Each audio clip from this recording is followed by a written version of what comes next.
തരിക്കഞ്ഞി ഇതുപോലെ ഉണ്ടാക്കാത്തവരുണ്ടെങ്കിൽ എന്തായാലും ഒന്ന് ഉണ്ടാക്കി നോക്കണേ. നല്ല ടേസ്റ്റിയാണ്. ഇത് ഉണ്ടാക്കാൻ വേണ്ടിയിട്ട് ആദ്യം തന്നെ ഒരു പാത്രത്തിലേക്ക് 1 ടേബിൾ സ്പൂൺ നെയ്യ് ഒഴിച്ചു കൊടുക്കാം. നെയ്യൊന്ന് ചൂടായിട്ട് വരുമ്പോൾ അതിൻ്റെ അകത്തേക്ക് ഒരു 5 ചെറിയുള്ളി ചെറുതായിട്ട് വട്ടത്തിൽ അരിഞ്ഞിട്ട് ഇട്ട് കൊടുക്കാം. ഈ ചെറിയുള്ളി ഇനി ഒന്ന് ഫ്രൈ ചെയ്തിട്ടെടുക്കാം.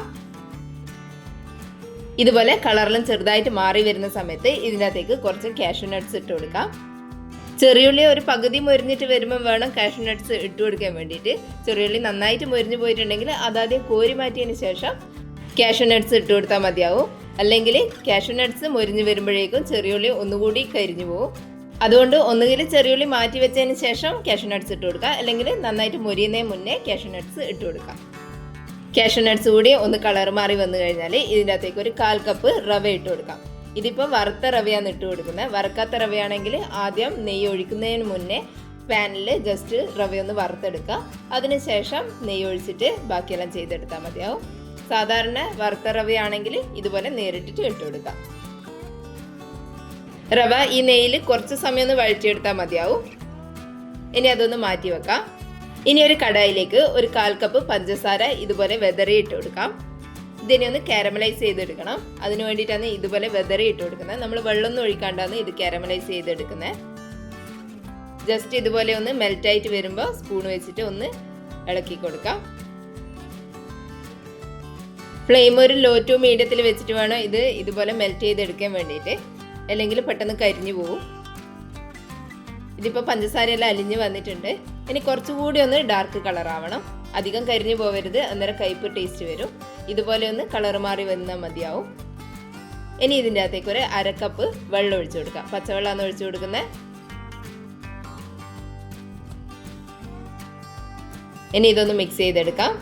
പച്ചവെള്ളം ഒഴിച്ചു കഴിഞ്ഞാൽ പഞ്ചസാര പെട്ടെന്ന് കട്ടയാവും. അത് വെള്ളം തിളക്കുന്നതിൻ്റെ കൂടെ തന്നെ അലിഞ്ഞു വന്നോളൂ.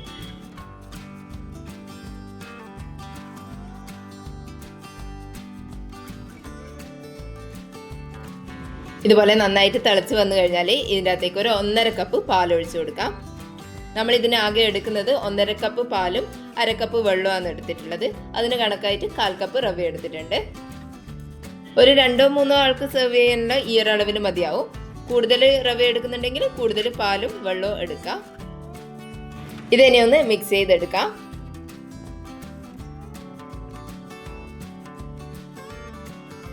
ഇനി ഇതിൻ്റെ അകത്തേക്ക് ഒരു നുള്ള് ഉപ്പിട്ട് കൊടുക്കാം. കുറച്ച് മാത്രം ഇട്ട് കൊടുത്താൽ മതി.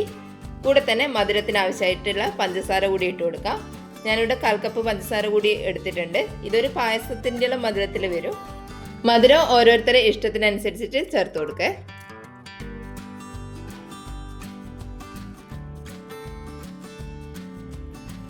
ഇതുപോലെ നന്നായിട്ട് തിളച്ച് വന്നു കഴിഞ്ഞാൽ ഫ്ലെയിം ഒന്ന് ലോയിൽ വെച്ച് കൊടുക്കാം. ഇനി ഇതിൻ്റെ അകത്തേക്ക് നമ്മൾ വറുത്ത് വെച്ചിട്ടുള്ള റവേൻ്റെ മിക്സ് ഇട്ട് കൊടുക്കാം.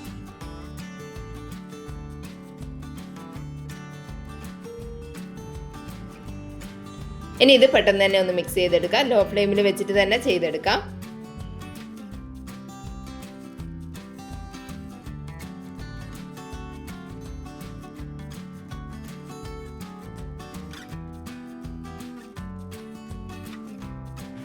റവ പെട്ടെന്ന് വെന്ത് വരും. കൈവിടാതെ തന്നെ ഒന്ന് ഇളക്കി കൊടുക്കാം.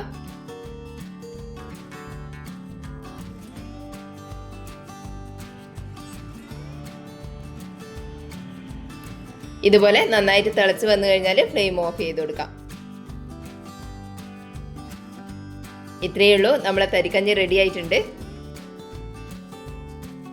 ഫ്ലെയിം ഓഫ് ചെയ്തതിന് ശേഷം ചൂടോടെ തന്നെ ഇത് സെർവ് ചെയ്യാം. സാധാരണ തരിക്കഞ്ഞിനെക്കാട്ടിലും ടേസ്റ്റാണ് ഇതുപോലെ പഞ്ചസാര കാരമലൈസ് ചെയ്തിട്ട് തരിക്കഞ്ഞി ഉണ്ടാക്കുമ്പോൾ. ഇതുപോലെ ഉണ്ടാക്കാത്തവരുണ്ടെങ്കിൽ എന്തായാലും ഒന്ന് ഉണ്ടാക്കി നോക്കണേ. നല്ല ടേസ്റ്റിയാണ്. വീഡിയോ കണ്ടിട്ട് ഇഷ്ടപ്പെട്ടിട്ടുണ്ടെങ്കിൽ ഒന്ന് ലൈക്ക് ചെയ്ത് സബ്സ്ക്രൈബ് ചെയ്യണേ.